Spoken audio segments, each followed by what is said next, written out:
आप सभी का सिंप्लीफाइड साइंस के इस चैनल में एक बार फिर से स्वागत है। आज की इस वीडियो में हम क्लास 10th का 11th चैप्टर, जिसका टाइटल है human eye and colourful world, मानव नेत्र एवं रंग बिरंगा संसार, इसका तीसरा भाग करने जा रहे हैं।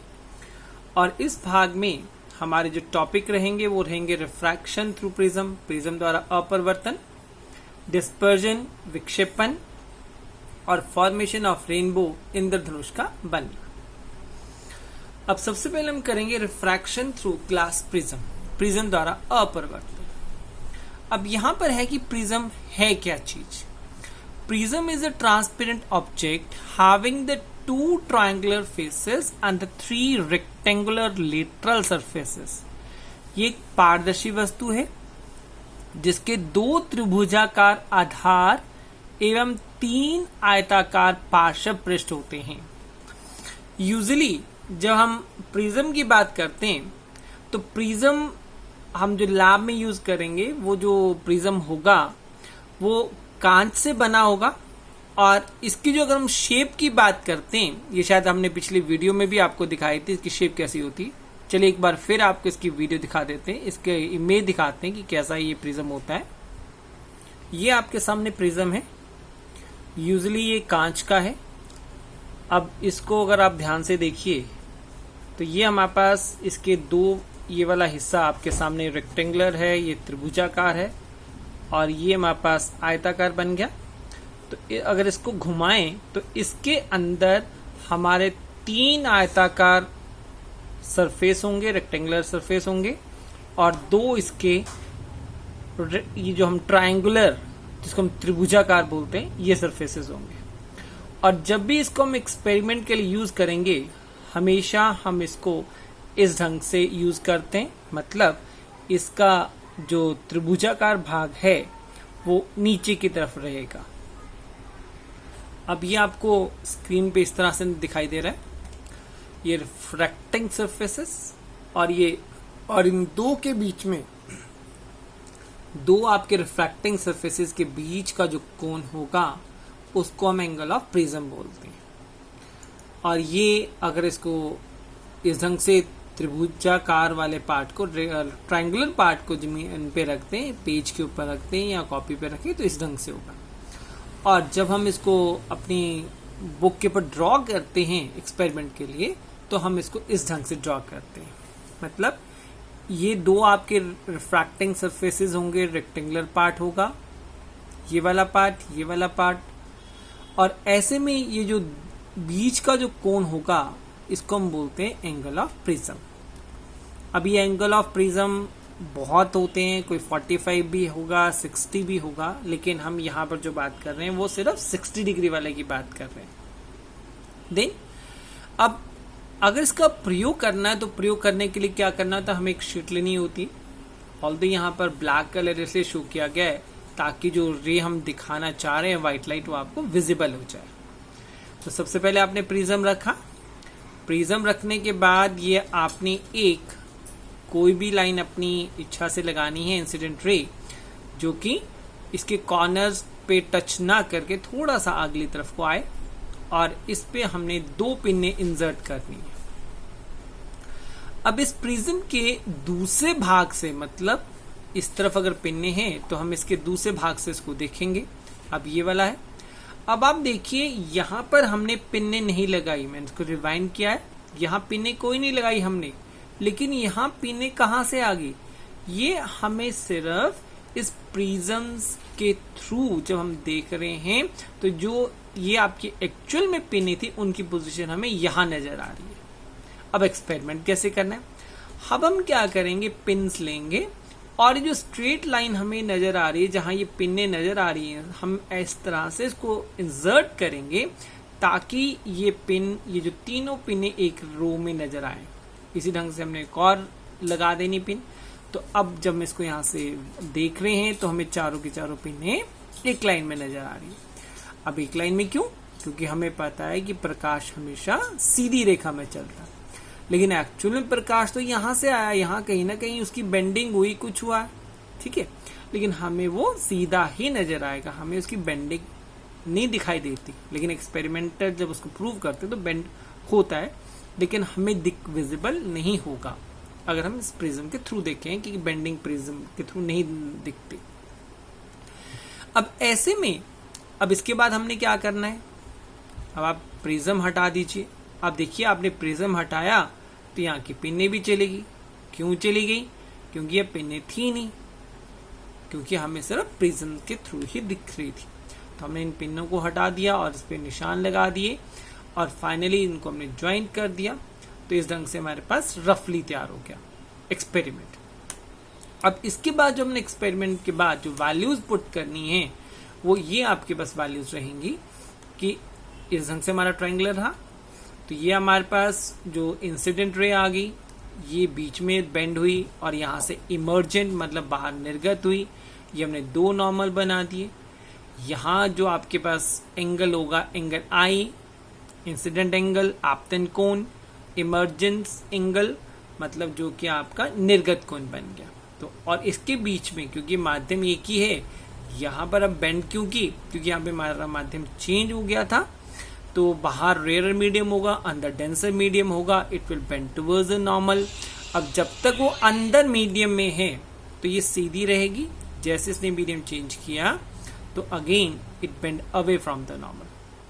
तो इस ढंग से हमने इसको जब ज्वाइन किया तो ज्वाइनिंग पे ये हमारे पास आ गया एंगल ऑफ डेविएशन। मतलब एक्चुअली रे हमारी ऐसी जानी थी, लेकिन प्रिज्म के थ्रू जब गई तो उसकी जो लाइन है, उसका जो पाथ है, उसका जो वे है वो यहाँ पर आ गया। इसका मतलब इसके एक्चुअल इंसिडेंट रे और इमर्जेंट रे, आपतित किरण और निर्गत किरण के बीच का ये कोण है, इसको हम बोलते हैं एंगल ऑफ डेविएशन। हिंदी में इसको बोलते हैं विचलन कोण, कि किस कोण पे जाके हमारी और कितने कोण पे हमारी ये जो प्रकाश की किरण है वो विचलित हुई है।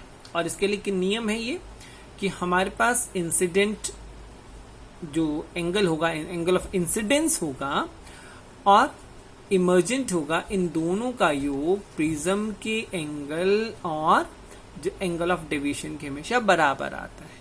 अगर ये बराबर आता है जब इसको मेजर करोगे तो ये आपको सिद्ध करेगा कि आपका जो प्रयोग है वो सही है। अब ये हमारे पास आ गया कि हमने प्रिज्म के थ्रू किस ढंग से अपरिवर्तन वाला एक्सपेरिमेंट करना और अपरिवर्तन क्यों होता है प्रिज्म से, क्योंकि यहाँ पर हमारा माध्यम बदल रहा है। पहले रेयरर है, फिर डेंसर है, फिर रेयरर। फिर ये रेयरर डेंसर रेयरर क्या है, हम बात करेंगे रेयरर ऑप्टिकल मीडियम की। ठीक है, वैसे हम बात नहीं कर रहे, वैसे कौन घनत्व किसका ज्यादा है उसके हम बात नहीं कर रहे, हम यहाँ पर ऑप्टिकल टर्म यूज करना जरूरी है। अब अगला टॉपिक हमारा डिस्पर्जन आ गया। The phenomenon of splitting of a ray of white light into its constituent colors by the prism is called dispersion.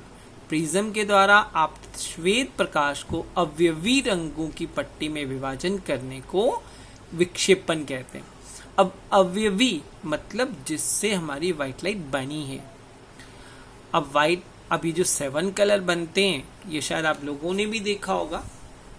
अगर आपके पास ट्रांसपेरेंट पेन की कोई बॉडी है, अगर उसके थ्रू आप देखो तब भी आपको 7 कलर विजिबल हो जाएंगे। नहीं तो आपके पास प्लास्टिक का स्केल होगा, उस प्लास्टिक के स्केल को लेके अगर आप लाइट की तरफ देखते हैं तब भी आपको 7 कलर्स नजर आते हैं। तो 7 कलर्स कहाँ से आए? क्या वो ग्लास ने बनाए, प्रिज्म ने बनाए? ऐसा नहीं है।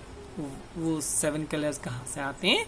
वो तोड़ दिए जाते हैं आइदर बाय प्रिज्म। अगर आप वो यूज कर रहे हो, स्केल यूज कर रहे हो, तो स्केल का जो प्लास्टिक का मटेरियल उसने इसको स्प्लिट किया और इसको हम बोलते हैं विक्षेपण।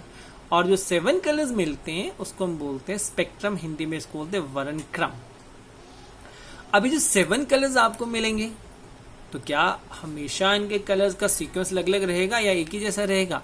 इनका सीक्वेंस हमेशा एक ही रहेगा और इसको हम दिखाते हैं विबग्योर से। अब विबग्योर ये कोई रंगों का नाम नहीं है, रंग का नाम नहीं है, ये एक्रोनिम का मतलब यहाँ पे शॉर्ट करके लिया है। ये हमने रंगों का पहला अक्षर लिया है। अब V violet, indigo, blue, green, yellow, orange and red. और आपको इजी हो जाए तो इसलिए यहाँ पे हर एक कलर्स को उसी कलर में रखा गया है। वॉयलेट कलर है, ग्रीन कलर है, येलो कलर है, ऑरेंज कलर है, मतलब जो कलर है उसी के हमने उसको शेड भी वही दिया है। तो ये आपके पास आ गया व्हाइट लाइट, प्रिज्म से क्रॉस की। अब आपको ये 7 के 7 कलर्स मिल गए। तो ये जो 7 कलर्स का ग्रुप है इसको हमने बोला स्पेक्ट्रम, और प्रिज्म ने इसको तोड़ दिया, इसको हमने बोला डिस्पर्जन। अब ये जो एक्सपेरिमेंट था ये सबसे पहले हमारे आइजैक न्यूटन ने किया था, और उन्होंने क्या किया कि जब व्हाइट लाइट को प्रिज्म से पास कराया, पीछे एक स्क्रीन ले ली, तो व्हाइट लाइट जब क्रॉस की तो व्हाइट लाइट के क्रॉस करने के बाद उसको 7 कलर्स मिल गए। अब यहाँ वॉयलेट सबसे नीचे है, रेड सबसे ऊपर है, इसका मतलब व्हाइट लाइट तो एक ही थी। तो इसमें से अगर हम बात करते हैं कि जो रेड लाइट है इसकी बेंडिंग सबसे कम है, और जो वॉयलेट है इसकी लाइट की बेंडिंग सबसे ज्यादा है। और यही कारण है, अब देखिए ये एंगल ऑफ इसका डेविएशन है, विचलन कोण है इसका लाल वाले का, और अगर हम दूसरे वाले की बात करें वॉयलेट वाले का जो विचलन कोण है बहुत ज्यादा है, इसका मतलब सबसे ज्यादा बेंडिंग होगी हमारी वॉयलेट की। अब ये जो आपके पास बेंडिंग हुई, ये बेंडिंग होती क्यों है, अलग अलग क्यों है? क्योंकि जितने हमारे रंग होंगे उनके जो वेवलेंथ है, उनकी जो फ्रीक्वेंसी है वो अलग अलग है, उनका तरंग दैर्घ्य अलग अलग है। तरंग दैर्घ्य और फ्रीक्वेंसी ये दोनों, वेवलेंथ और फ्रीक्वेंसी दोनों एक दूसरे के विपरीत चलते हैं। तरंग दैर्घ्य ज्यादा होगा तो फ्रीक्वेंसी हमारी कम होगी, फ्रीक्वेंसी मतलब आवृत्ति।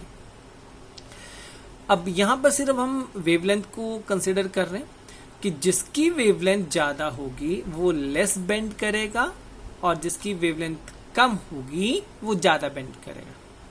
इसका मतलब अगर हम इसके हिसाब से देखें तो हमें पता है कि जो लाल रंग है उसकी वेवलेंथ सबसे ज्यादा है, इसलिए वो बेंडिंग उसकी सबसे कम है, और ब्लू की वेवलेंथ सबसे कम है और बेंडिंग इसकी सबसे ज्यादा होगी। मतलब वेवलेंथ ज्यादा तो बेंड हमारा कलर कम करेगा, ठीक है जी। और वेवलेंथ अगर कम है तो हमारे पास उसकी डेविएशन ज्यादा होगी। अब यहां पर देखिए, यहां पर ये red colour as a maximum wavelength and bend least, सबसे कम मुड़ता है वो, और शायद ये कहीं ना कहीं आपको एक हिंट दे देगा कि हमारे पास जो इमरजेंसी लाइट्स हैं, हमारे जो टावर्स के ऊपर लाइट्स हैं, ब्रेक्स लाइट है, उन सब में रेड कलर यूज किया जाता है। द रीजन बीइंग, वो जो रेड कलर है अगर वो किसी भी मीडियम से क्रॉस करे, चाहे वो आपका धुंध से क्रॉस करे या एयर से क्रॉस करे, मॉइस्चर से क्रॉस करे, उसकी बेंडिंग जो होगी वो कम झुकेगा, मतलब वो हमें ज्यादा विचलित होता हुआ प्रतीत नहीं होगा। लेकिन अगर कोई और कलर की बात करें तो विचलित हो जाएगा, तो हमें वो कलर हो सकता है ना भी दिखाई दे। लेकिन रेड कलर के केस में ऐसा नहीं है, इसलिए वो जो इमरजेंसी लाइट्स हैं या ब्रेक्स की लाइट्स हैं, टावर की लाइट्स हैं, डेंजर की लाइट, उसको हम रेड कलर यूज करते हैं, क्योंकि इसकी जो डेविएशन है, इसका जो विचलन होता है बहुत कम होता है। देन अब ये आपके पास इसमें 7 कलर्स हैं, यहाँ पर दिया हुआ ज्यादा वेवलेंथ है और वॉयलेट की सबसे कम वेवलेंथ है, मतलब नीचे से ऊपर को जाते जाएंगे तो हमारे जो तरंग दैर्घ्य है, हमारे जो वेवलेंथ है वो बढ़ती जाएगी, और ऊपर से नीचे मतलब red, orange, yellow, green, blue, indigo, violet, नीचे आते आते हमारी वेवलेंथ कम होती जाएगी।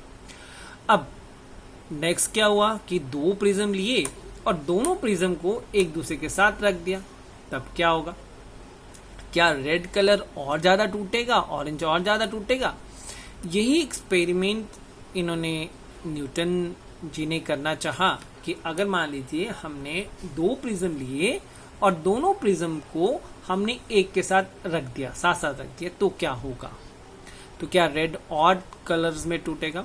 लेकिन जब इसका एक्सपेरिमेंट किया गया, उनको जानकर ये हैरानी हुई कि ये जो कलर्स थे जब दोबारा वापस दूसरे वाले उसमें गए तो इन्होंने इकट्ठे होके एक द्वारा से व्हाइट लाइट बना दी। अब इससे क्या साबित होता है कि जो प्रिज्म है वो 7 रंग नहीं बना रहा, वो 7 रंग किसके हैं? वो व्हाइट लाइट के हैं, श्वेत प्रकाश के हैं, जो टूट के 7 रंगों में परिवर्तित हो रहे हैं, और 7 रंग द्वारा से इकट्ठे हुए तो व्हाइट लाइट बन गए। लेकिन एक चीज का ख्याल रखना है, इस एक्सपेरिमेंट के लिए जो हम दूसरा प्रिज्म लगाएंगे उसकी जो पोजीशन रहेगी, उसकी जो प्लेस रहेगी, वो पहले के कंपैरिजन में उल्टा होगी, तभी हम इसको दोबारा से व्हाइट लाइट ले पाएंगे। क्यों? द रीजन बीइंग, जो पहले यहाँ पे डिस्पर्जन हुई थी, जो बेंडिंग हुई थी, जब दोबारा से कलर्स की लाइट की बेंडिंग इन्वर्ट हो जाएगी तो दोनों का जो इफेक्ट वो क्या हो जाएगा, वो कैंसिल हो जाएगा, इसलिए दोबारा से व्हाइट लाइट हमें मिल जाएगी। लेकिन अगर मान लीजिए हमने क्या किया, उन दोनों को एक साथ रख दिया तो क्या होगा, ये जो हमारा रेड कलर्स या जितने भी हमारे विबग्योर, सिर्फ यहाँ 5 कलर शो किए हैं, तो अगर हम इसको और किया तो इनके बीच का गैप बढ़ जाएगा। मतलब उल्टा करते थे तो हमें दोबारा से व्हाइट लाइट मिल रही है। तो अब यहाँ से फील हो रहा है कि जो रेड है तो रेड से रेड ही वापस आया, बाहर को निर्गत किरण इमर्जेंट हुई। तो इसका मतलब प्रिज्म ने अलग कलर नहीं बनाया, प्रिज्म ने तो सिर्फ व्हाइट लाइट को तोड़ा था। अगर प्रिज्म यहाँ पर भी अगर बनाता तो शायद रेड से भी 7 कलर बना सकता था, लेकिन ऐसा नहीं है। तो इसका मतलब अगर आपने 7 कलर्स को दोबारा व्हाइट में कन्वर्ट करना है तो दूसरा प्रिज्म हमारा क्या होना चाहिए, इन्वर्टेड होना चाहिए, उल्टा होना चाहिए। अब अगला है हमारे पास रेनबो। अब इसी के आधार पे हमारा रेनबो बनता है। आपने देखा होगा कि बारिश के बाद आसमान में जब धूप निकलती है तो रेनबो नजर आता है। तो ऐसा क्यों नजर आता है? ये हमारी रेन ड्रॉप्स है, वर्षा की बूंद। तो ये वर्षा की बूंद बहुत पूरे के पूरे हमारे एयर के अंदर फैली हुई है। तो अब यहाँ बहुत सारी चीजें हो रही। अब देखिए यहाँ पर बेंडिंग हुई, इसका मतलब बेंडिंग क्या होती है हमारी, रिफ्रैक्शन, अपरिवर्तन। यहाँ से टकराकर वापस हुई, टकराकर वापस आना, ये होता है रिफ्लेक्शन, मतलब परावर्तन। और उसके अलावा जब यहाँ पर हमें अलग अलग कलर मिले, मतलब डिस्पर्जन, तो मतलब रेन ड्रॉप हमें तीनों की तीनों क्रियाएं करवाता है। क्या क्या कराता है? इसमें हमारे पास डिस्पर्जन भी होगी, इंटरनल रिफ्लेक्शन भी होगी, और साथ में डिस्पर्जन भी है, रिफ्रैक्शन भी है, तीनों चीजें। अब ये देखिए इस ढंग से, और जब भी ये बनेगा हमेशा सूरज की दिशा से बिल्कुल विपरीत बनता है।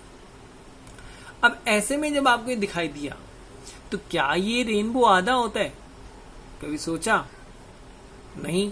तो सोचिए कि क्या ये रेनबो आधा होता है, तो शायद आपको कहीं ना कहीं जवाब को इसका प्रश्न में आंसर मिल जाएगा। ठीक है, ये आपके लिए एक होमवर्क दे दिया है कि सोचिए कि क्या ये आधा रहता है, लेकिन आपको हिंट दे दें कि ऐसा नहीं है।